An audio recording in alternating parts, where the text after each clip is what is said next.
প্রিয় জয়দীপ, আজকের রাতটা ভারী অদ্ভুত। ঘুম আসার প্রশ্নই নেই, তবু অনেকক্ষণ চুপ করে বিছানায় শুয়েছিলাম। বুঝতে পারছিলাম পাশের ঘরে তোমার বাবা মাও জেগে আছেন। বাবা পায়চারি করছিলেন, মা বারবার উঠে জল খাচ্ছিলেন। যতক্ষণ ওদের নড়াচড়ার শব্দ পাওয়া যাচ্ছিল, আমি প্রাণপণে নিঃশব্দে শুয়ে থাকার চেষ্টা করছিলাম।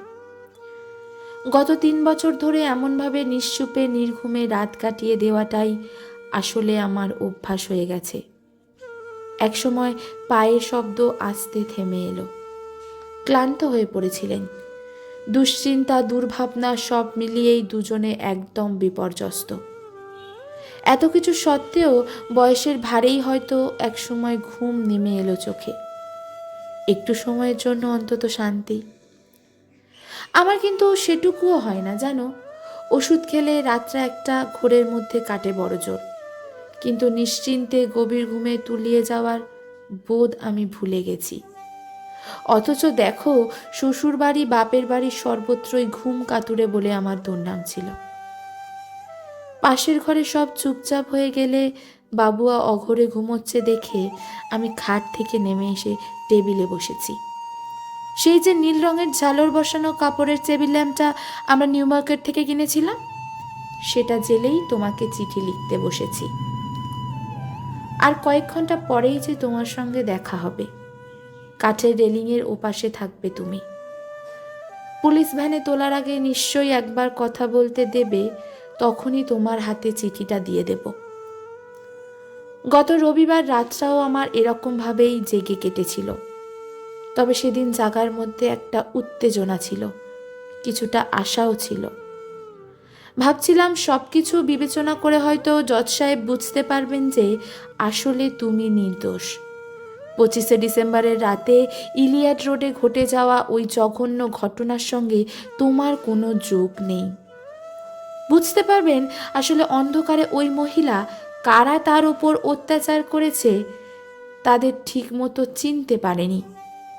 আশা করেছিলাম, কারণ তুমি বারবার বলেছিলে তুমি সেদিন ওখানে ছিলে না। একটু বেশি ড্রিঙ্ক করে ফেলেছিলে বলে বাড়ি ফিরতে পারোনি ঠিকই, কিন্তু তুমি সে রাতে বিল্টুদের বাড়িতে চলে গিয়েছিলে। আফতাব, ববি আর পিন্টু গাড়ি নিয়ে বেরিয়ে গেছিল।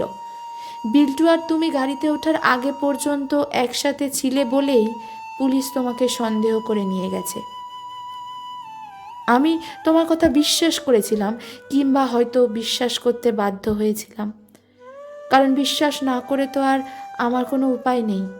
যাকে ভালোবেসে বিয়ে করেছি, যার সন্তানের মা হয়েছি, সে মধ্যরাতে একজন অসহায় মহিলাকে ধর্ষণ করেছে, এ কথা চোখের সামনে দেখলেও বিশ্বাস করা কঠিন হয়।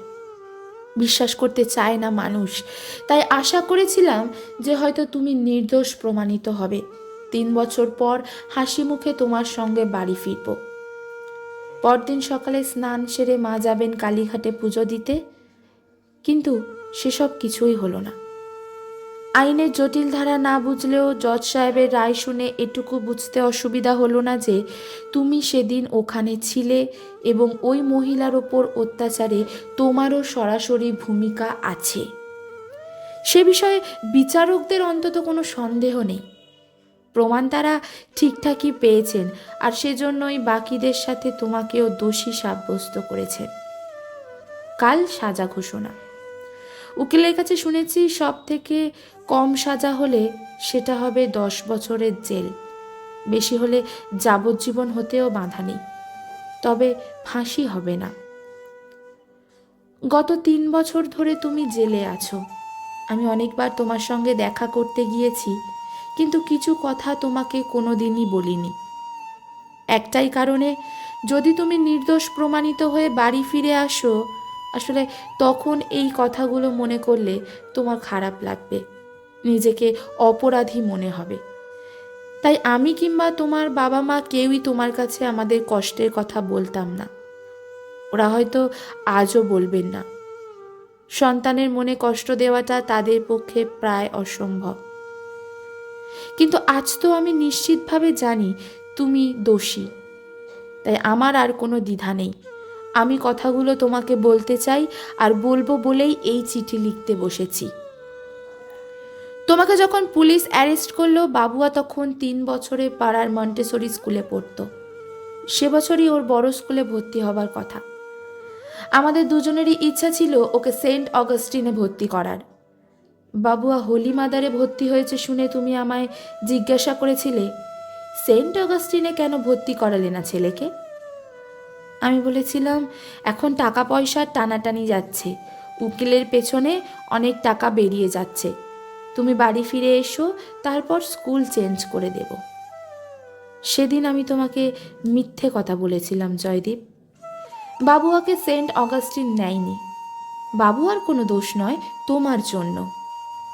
ইন্টারভিউয়ের দিন বাবা কেন আসেনি জিজ্ঞেস করায় আমি সত্যি কথাই বলেছিলাম। তখনই ওরা আমাকে জানিয়ে দিয়েছিলেন এই ধরনের পারিবারিক ব্যাকগ্রাউন্ডের ছেলেকে ওনারা স্কুলে নেবেন না, এতে অন্য বাচ্চাদের ওপর খারাপ প্রভাব পড়তে পারে। আমি খুব একটা আশ্চর্য হইনি, কারণ ততদিনে পাড়ার যে মন্টেসরি স্কুলটাতেও পড়তো সেখান থেকেও আমাকে জানিয়ে দেওয়া হয়েছিল বাচ্চাকে ওদের স্কুলে যেন আর না পাঠাই। স্মার্ট চটপটে বাচ্চা, এটুকু বয়সে তার যতটুকু পড়াশোনা জানা দরকার তার সবটাই জানে। তবু কোনো স্কুলে ওকে নেবে না, কারণ ওর বাবা একজন মহিলার ধর্ষণের অপরাধে জেলে বন্দী। আমার ছেলেবেলার বন্ধু সুস্মিতাকে কি মনে আছে? ও এখন হোলি মাদারের প্রিন্সিপাল। ম্যানেজিং কমিটির সঙ্গে অনেক আলোচনার পর শেষ পর্যন্ত ওর সাহায্যে বাবুয়া হোলি মাদারে ভর্তি হলো। না হলে হয়তো তোমার ছেলের আর স্কুলে পড়াই হতো না। টাকা পয়সার অভাব আমাদের হয়নি, কারণ তোমাদের ব্যবসা থেকে আয় ভালোই। তাছাড়া আমারও তো একটা চাকরি আছে, ভাগ্য ভালো সেটা সরকারি চাকরি, তাও আবার কেন্দ্রীয় সরকারের। তা না হলে এতদিনে আমার চাকরিটাও যেত নিশ্চিত। তবে চাকরি না গেলেও অফিসে যাওয়াটা এখন আমার কাছে একটা দুর্বিষহ অভিজ্ঞতা। অফিসের প্রতিটি লোক আমার দিকে সহানুভূতির চোখে তাকায়।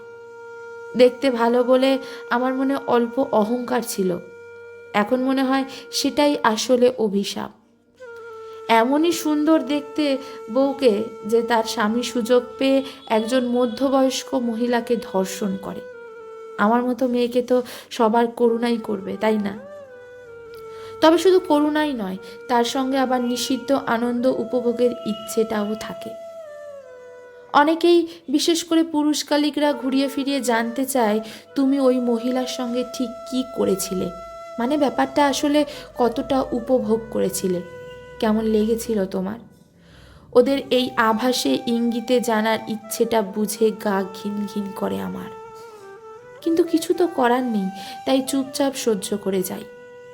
চাকরি আমাকে করতেই হবে, কারণ বাবুয়াকে আমাকে মানুষ করতে হবে। তোমাকে বিয়ে করার সময় আমার বাড়ি থেকে আপত্তি ছিল, সে কথা জানোই। সেরকম তো অনেকেরই থাকে। তারপর বাবুয়া হওয়ার পর নাতির মুখ দেখে মা বাবা দুজনেই গলে গেলেন। কিন্তু তোমাকে এতদিন বলিনি। যেদিন তুমি অ্যারেস্ট হলে সেদিন বাবা ফোন করে বলে দিয়েছিলেন আমি যেন ও বাড়িতে আর না যাই। আমার সঙ্গে সম্পর্ক রাখলে তিন্নি মুন্নির বিয়ে দিতে অসুবিধা হবে। সেদিন অবশ্য আমি খুব জোরের সঙ্গে বলেছিলাম জয়দীপের কোনো দোষ নেই, ও কয়েকদিনের মধ্যেই ছাড়া পেয়ে যাবে। তখন কিন্তু তুমি আমাকে ডাকলেও আমি আর যাব না। বাবা নিশ্চয়ই নিজের অভিজ্ঞতায় বুঝেছিলেন আমার আশা কতখানি অলীক, তাই বলেছিলেন ভগবান করুন তুমি যা ভাবছো তাই যেন হয়। তারপর থেকে আমি আর একদিনের জন্যেও শ্যামবাজারে যাইনি। গত সোমবার মা একবার লুকিয়ে ফোন করে শুধুই কাঁদছিল। আমি কিছু বলতে পারিনি। আমি জানি আমি আর কোনোদিনই শ্যামবাজারে যেতে পারবো না। অবশ্য শুধু আমার মা বাবারই দোষ দেব কেন, তোমার আত্মীয় স্বজনরাও তো আমাদের খোঁজ খবর নেওয়া ছেড়ে দিয়েছেন। তুমি গ্রেপ্তার হবার পর প্রথমে একটা কৌতূহলের বন্যা বয়ে গিয়েছিল। টিনা মাসিরা তো আমেরিকা থেকে ফোন করে খোঁজ নিচ্ছিলেন ঠিক কি তুমি করেছো তা জানতে। অনেকেই তখন দেখা করতে বাড়িতে এসেছিলেন। কেউ কেউ তো আবার ওই মহিলার সঙ্গে তোমার অনেক দিনের সম্পর্ক এমন ইঙ্গিত করেছেন। মা ঘর থেকে বেরোতে চাইতেন না, বাবা বাড়ি থেকে বেরিয়ে যেতেন। ওদের সব প্রশ্ন, সব সহানুভূতি আমাকেই মাথা পেতে নিতে হতো। এক এক সময় মনে হতো পাগল হয়ে যাব, ইচ্ছে করতো সবাইকে গলা ধাক্কা দিয়ে বাড়ি থেকে বের করে দিই। তবে গতবার সোমবার রায় বেরিয়ে যাবার পর আর একবারও ফোন বাজেনি। মনে হচ্ছে ওরা আর আমাদের সঙ্গে যোগাযোগ রাখাটা নিরাপদ মনে করছেন না। নিরাপদ মনে করছেন না তোমাদের ৮ নম্বর প্রসন্ন সরকার লেনের প্রতিবেশীরাও। চায়না কাকিমা কিংবা শ্যামল জেঠুরা রাস্তায় দেখা হলেও আমাদের সঙ্গে কথা বলেন না। বাড়িটা ভাগ্যিস নিজেদের, নইলে হয়তো পাড়া ছাড়া হতে হতো। কাজের লোকেরা অবশ্য এখনো আসছে, তবে যেদিন রায় বেরোলো আমাদের বাসন মাজনি কলির মা আমাকে বলেছে, তুমি বলে এখনো অমন স্বামীর ঘরে রয়েছ, আমি হলে কবে মুখে নুড়ো জেলে দিয়ে চলে যেতাম। বাবুয়া এসব দেখছে। এখন ও মাত্র 6, তাই হয়তো সবটা বোঝে না, কিন্তু কিছুটা নিশ্চয়ই বোঝে, চুপচাপ হয়ে গেছে। পাড়ার বাচ্চারা ওদের সাথে খেলে না জানো। বাবুয়াও আর বাইরে খেলতে যাওয়ার জন্য বায়না ধরে না মোটেই।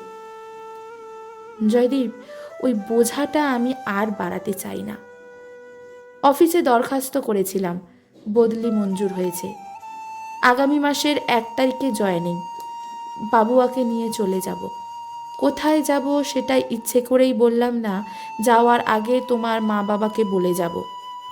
ওরা একা হয়ে পড়বেন জানি, কিন্তু আমার সন্তানের মুখ চেয়ে এই নিষ্ঠুরতা আমাকে করতেই হবে। আসলে বিকাশ উকিল তো বলেই দিয়েছে ফাঁসির সাজা হবে না। তোমার মা বাবার কাছে এটাই এখন একমাত্র সান্ত্বনা। কিন্তু মানুষ মরে গেলে তাকে অনেক সহজে, অনেক দ্রুত অন্যরা ভুলে যায়। তুমি বেঁচে থাকবে, আর সেই বেঁচে থাকার মাসুল হবে আমার আর বাবুয়ার প্রতি মুহূর্তে মৃত্যু যন্ত্রণা। আমি হতে দেব না, হতে দিতে পারি না। তাই এই সিদ্ধান্ত নিলাম। আরও একটা কথা মনে হচ্ছে বলে নেওয়া দরকার। যদি সামান্য সন্দেহ থাকতো যে হয়তো তুমি এ কাজ করনি, তোমার নামে মিথ্যে অপবাদ দেওয়া হয়েছে, তাহলে এমন সিদ্ধান্ত নিতাম না, অপেক্ষা করতাম, প্রয়োজনে সারা জীবন। কিন্তু সন্দেহ আর আমার নেই। আমি জানি সেদিন আফতাব, ববি আর পিন্টুর মতো তুমিও ওই মহিলাকে ধর্ষণ করেছিলে। আমার ভালোবাসা কিংবা বাবুয়ার কচি মুখ কিছুই তোমার সেদিন মনে পড়েনি। তাই আমারও অপেক্ষা করার প্রয়োজন ফুরিয়েছে। জেলের ভেতর তো আর ভালো থাকা যায় না, তাই ভালো থাকতে বললাম না। ইতি, মনিকা।